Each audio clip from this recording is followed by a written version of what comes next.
आज आपण एका अशा कवीबद्दल बोलणार आहोत ज्याची कविता वाचताना पहिल्यांदा मला तरी धक्काच बसला होता. हम्म. ती भाषा, त्या प्रतिमा. असं वाटलं होतं की मराठी कवितेच्या प्रांतात कुणीतरी बॉम्बच टाकला आहे. अगदी. मी अर्थात नामदेव ढसाळांबद्दल बोलतेय. आपल्याकडे नामदेव ढसाळ अभिवाचनासाठी या पुस्तकेतील काही उतारे आहेत. हो.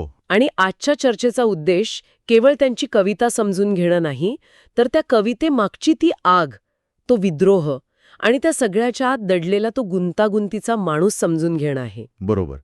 कारण ढसाळ म्हणजे फक्त शब्द नव्हते. नाही, ते 1970च्या दशकातल्या मुंबईचं, तिथल्या उपेक्षित वस्त्यांचं एक जिवंत वास्तव होतं. आणि बॉम्ब हा शब्द तुम्ही अगदी योग्य वापरलात. खरंच. कारण ढसाळांच्या गोलपिठा या पहिल्या कविता संग्रहाने नेमकं तेच काम केलं होतं. हो ना. तोपर्यंतची मराठी कविता कशी होती? बऱ्यापैकी सभ्य, संस्कृत प्रचूर. अगदी मध्यमवर्गीय जाणीवांच्या वर्तुळात फिरणारी. हो. आणि मग अचानक एक कवी येतो जो गटारं, वेश्यावस्ती, गुन्हेगारी आणि उपासमारीची भाषा थेट साहित्याच्या दिवाणखान्यात आणून ठेवतो. हा केवळ धक्का नव्हता. नाही, हा प्रस्थापितांच्या संवेदनशीलतेवर केलेला एक थेट हल्ला होता. मला वाटतं ढसाळांना समजून घ्यायचं असेल तर सुरुवात त्यांच्या नावाशी जोडलेल्या त्या एका शब्दापासूनच करायला हवी, गोलपिठा. बरोबर. हे नाव ऐकल्यावरच अनेकांच्या भुवया उंचावल्या होत्या. हे काय आहे गोलपिठा? ढसाळ स्वतः या संग्रहाला एक ऑब्झेशन म्हणजे झपाटलेपणा म्हणतात. त्या झपाटलेपणाचा उगम याच जागेत आहे का? नक्कीच. गोलपिठा हे मुंबईच्या कामाठीपुरा म्हणजे रेड लाईट एरियातल्या एका भागाचं नाव. ओ. हे ढसाळांचं जग होतं, त्यांचं वास्तव होतं, जिथे वेश्या, दलाल, गुंड, बेरोजगार, दलित, कामगार म्हणजे समाजाच्या परिघाबाहेर ढकललेले सगळे लोक राहत होते. आणि ढसाळांनी हे जग कसलाही मुलामा न लावता जसं आहे तसं त्याच्या सगळ्या कुरूपतेसह साहित्यात आणलं. त्यामुळे त्यांची भाषाही त्या जगाची भाषा होती. म्हणजे ती कुठलीही कृत्रिम साहित्यिक भाषा नव्हती. अजिबात नाही. म्हणजे ती भाषा केवळ वाचकाला धक्का देण्यासाठी वापरलेली एक युक्ती नव्हती तर, कारण अनेकदा त्यांच्यावर शिद्राळ भाषा वापरल्याचा आरोप होतो. हां, खूप महत्वाचा मुद्दा आहे. ढसाळांचं खरं योगदान हे केवळ नव्या शब्दांची भर घालणं नव्हतं. त्यांनी भाषेलाच एक शस्त्र बनवलं. शस्त्र? हो. ज्या सभ्य भाषेने त्यांना आणि त्यांच्या समाजाला कायम परिघाबाहेर ठेवलं, त्याच भाषेचे नियम त्यांनी नाकारले.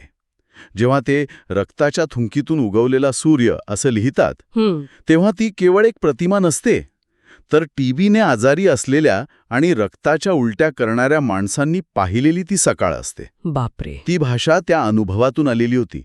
त्यामुळे तो शिवराळपणा हा एक ठरवून केलेला विध्वंस होता, सभ्यतेच्या खोट्या कल्पनांचा विध्वंस. आणि हा विध्वंस त्यांच्या सुरुवातीच्या कवितांमध्ये अगदी स्पष्ट दिसतो. एका कवितेत ते अंधार आणि निराशेबद्दल लिहितात, सूर्य आता माझ्या घरात नाही, माझ्या काळजाच्या घरात नाही. अगदी. या 2 ओळींमध्ये सगळी हताशा येते. पण मला त्यांची एक दुसरी कविता आठवते जिथे त्यांचा विद्रोह इतक्या टोकाला जातो की ते स्वतःच्याच कवितेला शाप देतात. तुम्ही त्या कवितेचा उल्लेख करत आहात जिथे ते म्हणतात, आईच्या शापांचा तू अंधार हो, माझ्या कवितांचा तू काळा विध्वंस हो. हो, तीच. हे अविश्वसनीय आहे नाही का? एक कवी स्वतःच्या निर्मितीलाच विध्वंसक व्हायला सांगतोय. खरंच. यातून त्यांच्या आत धुमसणारी आग किती तीव्र होती याची कल्पना येते. त्यांना केवळ सहानुभूती नको होती, त्यांना व्यवस्थेची उलथापालथ हवी होती. आणि त्यासाठी स्वतःच्या कवितेचा विध्वंस झाला तरी चालेल ही त्यांची भूमिका होती. अगदी. आणि हेच त्यांना त्यांच्या समकालीन कवींपासून पूर्णपणे वेगळं ठरवतं. साहित्यातील विध्वंस आणि ही बंडखोरी केवळ शब्दांपुरती मर्यादित राहिली नाही. याच काळात त्यांच्या आयुष्यात दलित पॅन्थर या संघटनेची स्थापना होते. हो, एक अत्यंत महत्वाचा टप्पा. अमेरिकेतील ब्लॅक पॅन्थर चळवळीवरून ही प्रेरणा घेतली होती, हे खरं आहे का? आणि त्या 2 चळवळींमध्ये काय साम्य होतं? अगदी. अमेरिकेत वंशभेदाविरोधात लढणारी ब्लॅक पॅन्थर चळवळ ही अत्यंत आक्रमक आणि लष्करी थाटाची होती. त्यांनी स्वतःच्या हक्कांसाठी शस्त्र उचलण्याची भाषा केली. ओके. ढसाळ आणि त्यांच्या सहकाऱ्यांना या चळवळीने आकर्षित केलं. भारतात दलितांवर होणारे अत्याचार वाढत होते आणि प्रस्थापित राजकीय पक्ष काहीच करत नव्हते. तेव्हा ढसाळांना वाटलं की आता गांधीवादी मार्गाने काही होणार नाही, आपल्याला आक्रमक व्हावंच लागेल. म्हणजे दलित पॅन्थर ही फक्त एक राजकीय संघटना नव्हती. नाही, ती एक सांस्कृतिक आणि वैचारिक चळवळ होती जिचा आवाज ढसाळांची कविता होती. हे एकमेकांमध्ये इतकं मिसळून गेलं होतं की ते वेगळं करताच येत नाही. त्यांच्या हे दोस्त, फकीरा सारख्या कविता. त्या तर कार्यकर्त्यांसाठी जणू एक स्फूर्तिगीतच बनल्या होत्या. बरोबर. पण मग ढसाळांचा राजकीय प्रवास इतका सरळ आणि सोपा नव्हता. त्यात अनेक वळणं आली, अनेक विरोधाभास आले. हो, आणि मग येतं ते प्रियदर्शनी प्रकरण. हे मला नेहमीच गोंधळात टाकतं. एकीकडे व्यवस्थेविरुद्ध बंड करणारा कवी आणि दुसरीकडे थेट आणीबाणीच्या काळातल्या पंतप्रधानांची, इंदिरा गांधींची स्तुती करणारी कविता. यामागे नक्की काय विचार होता? ही संधी साधूपणा होता की काही वेगळी राजकीय खेळी होती? हा प्रश्न आजही अनेकांना पडतो आणि त्याचं कोणतंही सोपं उत्तर नाही खरं तर. चळवळीतील त्यांच्याच सहकाऱ्यांसाठी हा एक मोठा धक्का होता. असेलच, एक प्रकारचा विश्वासघात. हो, ज्या व्यवस्थेविरुद्ध ते लढत होते त्याच व्यवस्थेच्या सर्वोच्च प्रतीकाचं ते गुणगान गात होते.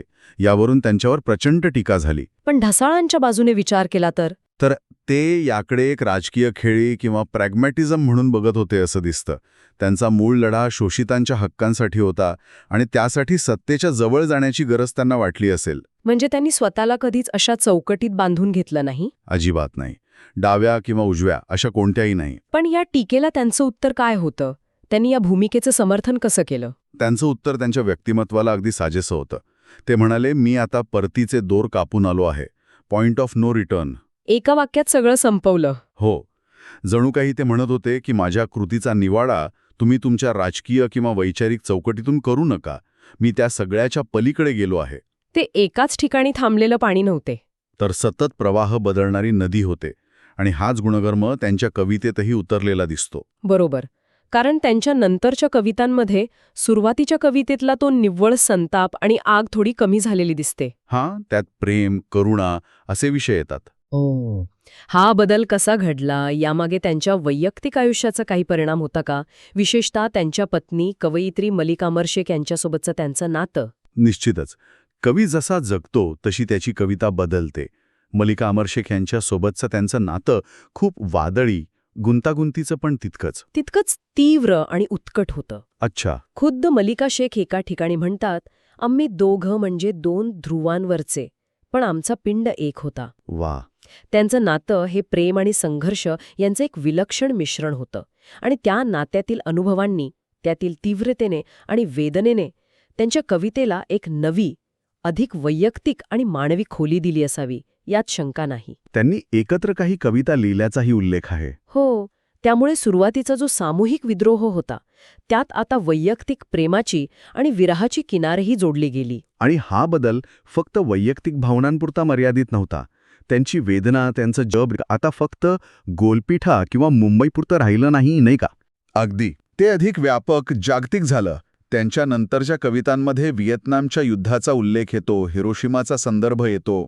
जागतिक राजकारण. हो, मार्क्सवाद आणि जागतिक राजकारणावर ते बोलू लागतात. त्यांची वेदना केवळ दलित किंवा शोषित समाजाची न राहता ती संपूर्ण मानवजातीची वेदना होते. ते स्वतःच्या दुःखाला जगाच्या दुःखाशी जोडून पाहू लागतात. बरोबर. हा त्यांच्या कवितेच्या प्रवासातील एक प्रचंड मोठा आणि महत्त्वाचा टप्पा होता. एक कवी म्हणून त्यांची जाणीव किती विशाल झाली होती हे यातून दिसतं. त्यांच्या आयुष्याच्या शेवटच्या टप्प्यात जेव्हा ते आजारपणाशी झुंज देत होते, हॉस्पिटलमध्ये होते, तेव्हाही त्यांचं लिहिणं थांबलं नाही. मृत्यू समोर दिसत असतानाही त्यांची निर्मितीची उर्मी तशीच टिकून होती. मला आठवतंय, ज्येष्ठ कवी विंदा करंदीकर त्यांच्या याच प्रतिभेबद्दल बोलताना म्हणाले होते, हो, तुझी सत्ता केसरी. मला नामदेवचा खूप हेवा वाटला. एका पिढीजात मोठ्या कवीने दुसऱ्या बंडखोर कवीला दिलेली ही सगळ्यात मोठी दाद होती खरंच. आणि त्या काळातल्या त्यांच्या कवितांमध्ये एक वेगळीच शांतता, एक प्रकारची स्वीकारार्हता जाणवते. पण तरीही त्यांच्या अस्तित्वाची ती तीव्र जाणीव कायम राहते. ते मुंबई शहराबद्दल लिहितात, मी आता कुठेही जाणार नाही. या शहराच्या हृदयात माझा ठाव आहे. ज्या शहराने त्यांना वेदना दिली, संघर्ष दिला, त्या शहराच्या हृदयात ते आपलं स्थान निश्चित करतात. या ओळींमधून त्यांचं या शहराशी असलेलं ते तुटून न तुटणारं प्रेम आणि द्वेषाचं नातं पुन्हा एकदा समोर येतं.